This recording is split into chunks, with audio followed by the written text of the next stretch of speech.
Stag held the forest ford the way an old gate held a path, without chains, without signs, just by standing in the only easy place to cross. The river in Alderwick Forest wasn't wide, but it had a stubborn current that never looked dangerous until you stepped in. Cold water, rounded stones that rolled under your boots, and a bottom that changed shape every season. Most of the time, hikers crossed at the ford, a shallow, stony stretch where the banks dipped low and the water spread out thin. There were no railings, no bridge, just a worn track on both sides where hundreds of feet had chosen the same easiest line. That track was exactly why the campers were there. Maya and Grant had planned the weekend loop for months, the kind of trip you looked forward to through boring workdays. 2 nights, light packs, a small tent, and a route that put them deep enough into the forest to forget the city existed. Their friend Jonah had joined last minute, the way Jonah always did, showing up with a borrowed pack, a new water filter he wanted to test, and the confidence of a person who rarely got lost. They reached the ford late afternoon, sun slanting through fir branches in warm bars of light. Maya stopped at the water's edge and crouched to test the temperature with her fingers. "Cold," she said, pulling her hand back fast. Grant adjusted his hip belt and looked upstream. "This is the spot on the map," he said. "We cross here, then it's 2 miles to the lake." Jonah was already scanning the far bank for a good landing. "Easy," he said, like every part of the outdoors was automatically easy if you said it with enough certainty. Then Maya saw movement on the opposite bank and froze. At first it was just a shift of brown among ferns. Then antlers rose into view, wide, branching, unmistakable. A stag stepped forward from the brush and stood in the open at the far edge of the ford. Not a young deer, not a nervous one. A full-grown red deer stag, tall and heavy in the chest, coat darkening toward the neck. His antlers caught the sunlight and turned it into bright points. He didn't lower his head to drink. He didn't graze. He just stood there, facing the ford like it was his. Maya's voice dropped. "Oh, wow," she whispered. Grant followed her gaze and slowly let out a breath. "That is not what I expected," he said. Jonah grinned like they'd been handed a bonus. "That's amazing," he murmured, already reaching for his phone. Maya caught his wrist gently. "Don't," she said. Jonah blinked. "What? I'm not going close," he protested. Maya didn't take her eyes off the stag. "Just don't make it weird," she said. "Look at him." The stag hadn't moved. He was watching them, not panicked, not curious in a playful way. His ears were forward, his stance square.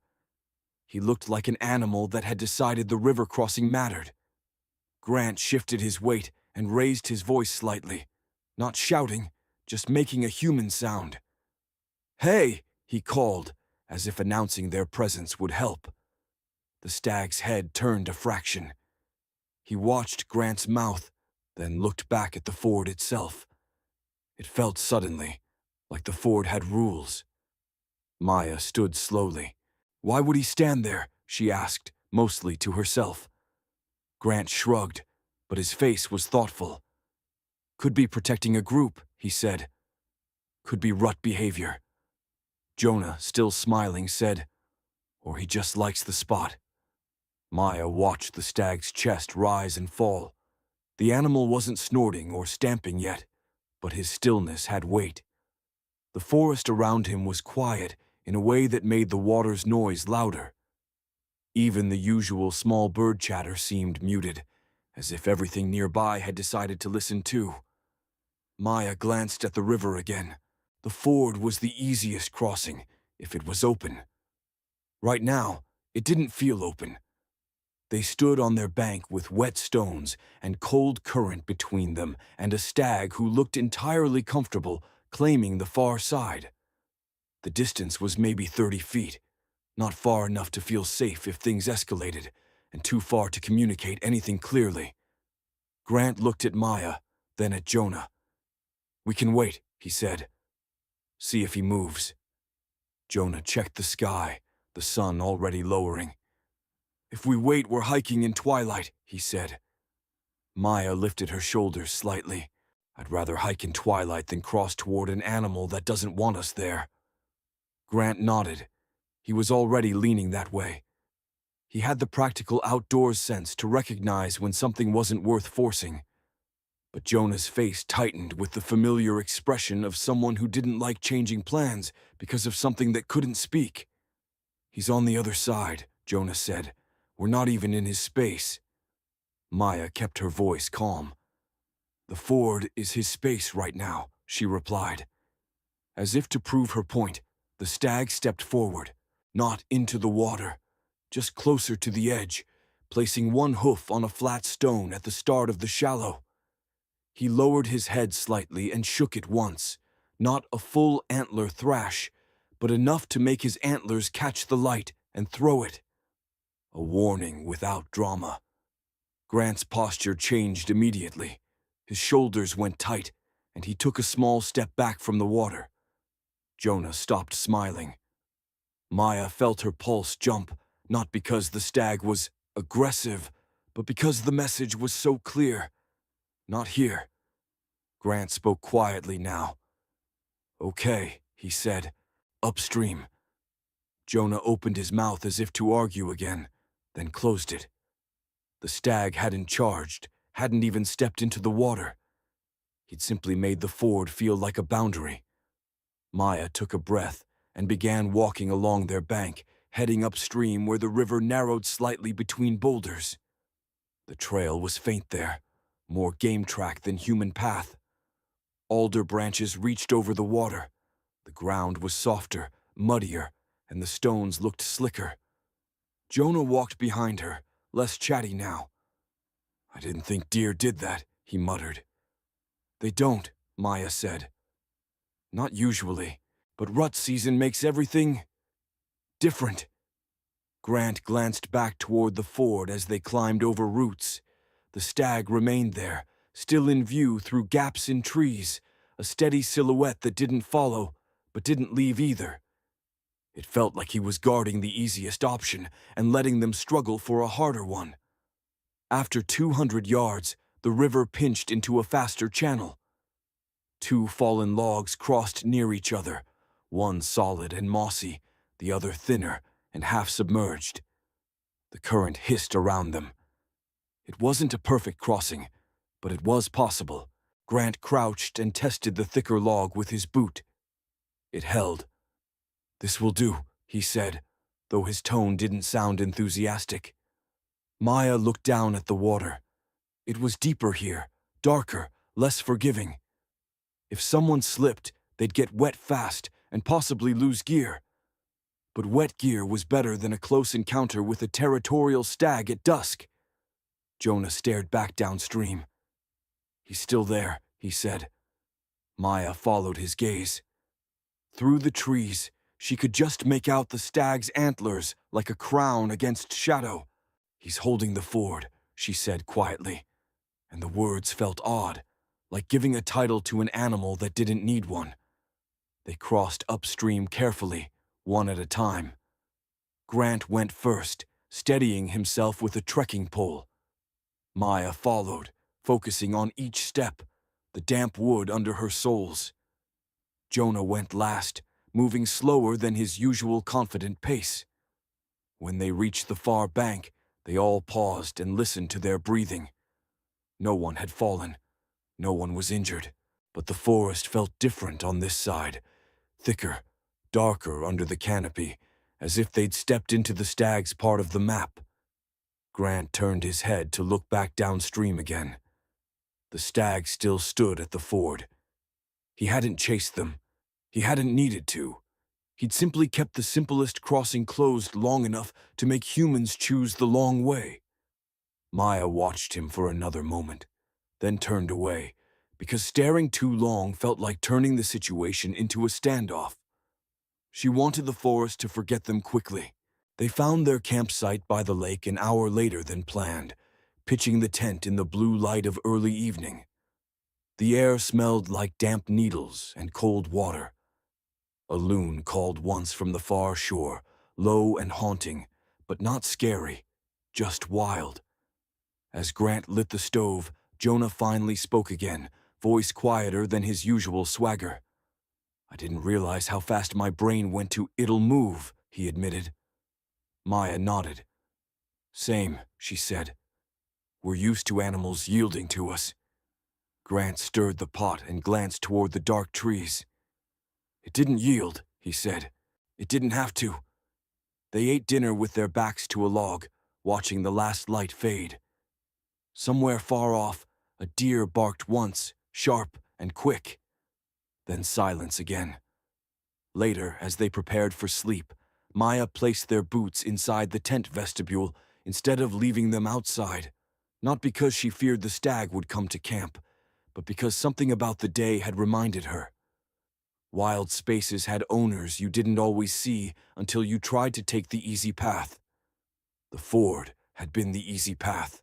The stag had held it, and the campers had crossed upstream, not as a defeat, but as a choice to respect a boundary made of muscle, antler, and quiet certainty. Morning at the lake felt like a reward for the extra effort. Mist lay on the water in thin sheets, drifting slowly as if the lake was breathing.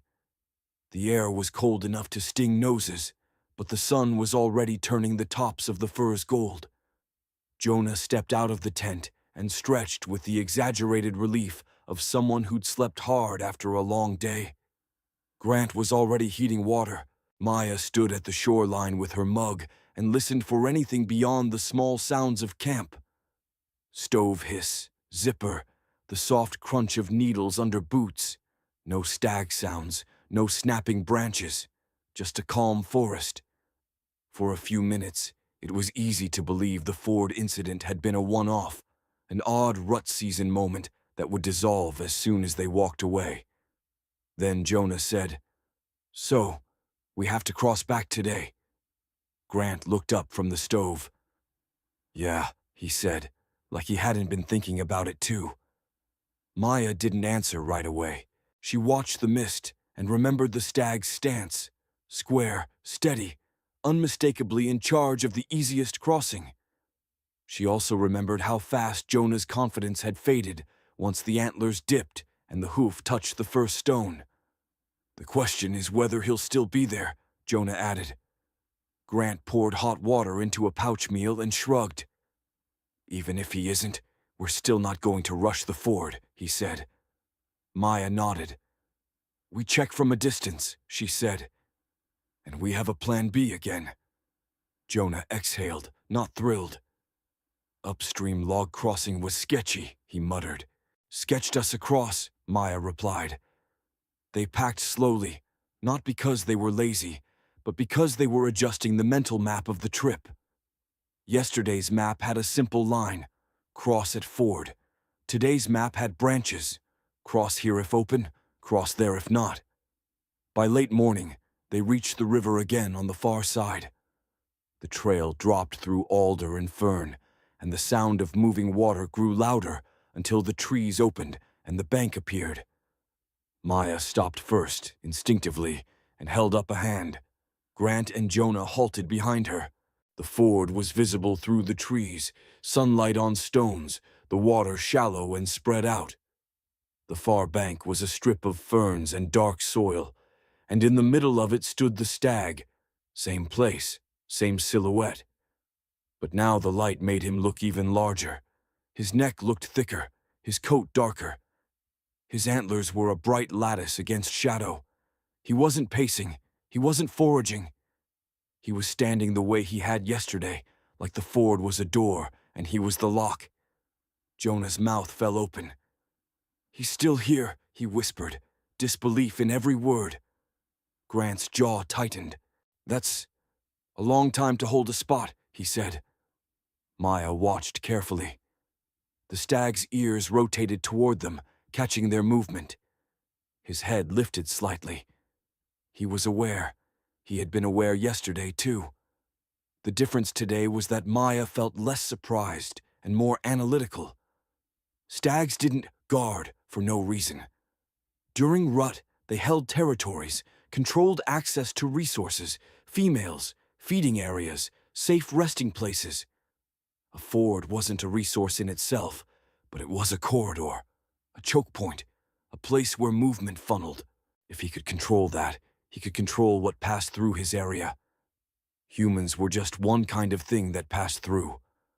Maya lowered her voice. "We don't approach," she said. "We just go upstream again."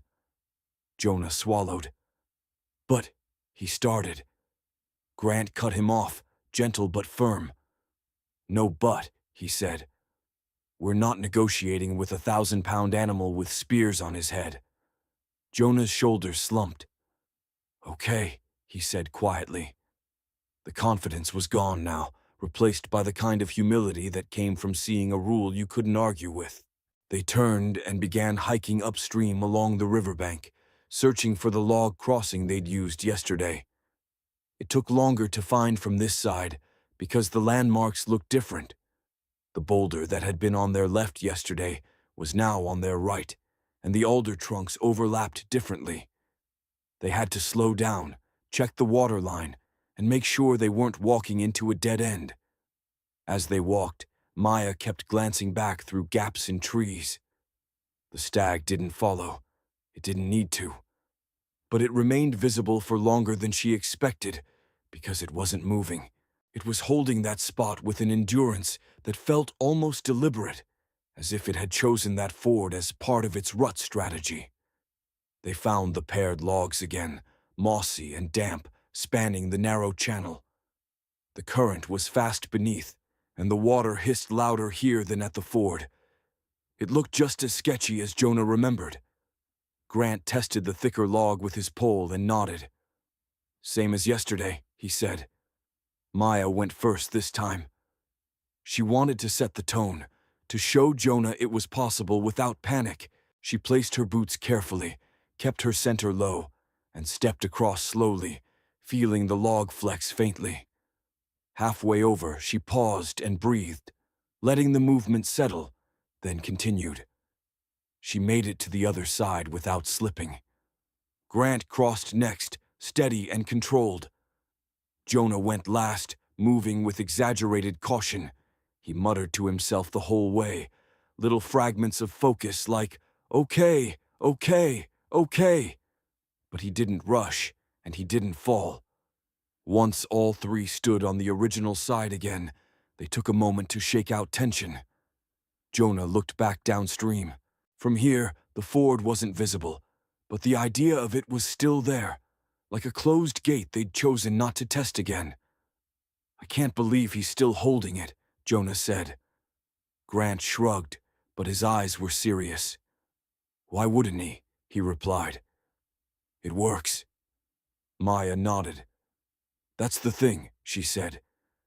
"We think of trails and crossings as ours because we made the path, but animals use them too, and sometimes they use them harder than we do." They hiked out the rest of the day, and the forest returned to being just forest. Roots, rocks, pine needles, small streams. But the memory of the stag stayed with them because it had changed something subtle in their brains, the assumption that the easy route would always be available. At the trailhead parking lot, as they dropped packs into the car, Jonah stood for a moment, looking back toward the tree line. "Do you think he'll just stand there all week?" he asked. Grant shrugged. "Until he's done with whatever he's doing," he said. Maya, tightening her laces, answered more quietly. "Until the ford stops being useful to him," she said. Jonah nodded slowly, as if storing the lesson. They drove away with tired legs and a story that wasn't about danger narrowly avoided, but about a wild boundary held with stillness. Stag held the forest ford, not with chasing, not with violence, but with presence. And the campers crossed upstream again, because, in the end, the smartest move in the woods was often the simplest. Don't force the easy path when the forest has clearly assigned it to someone else.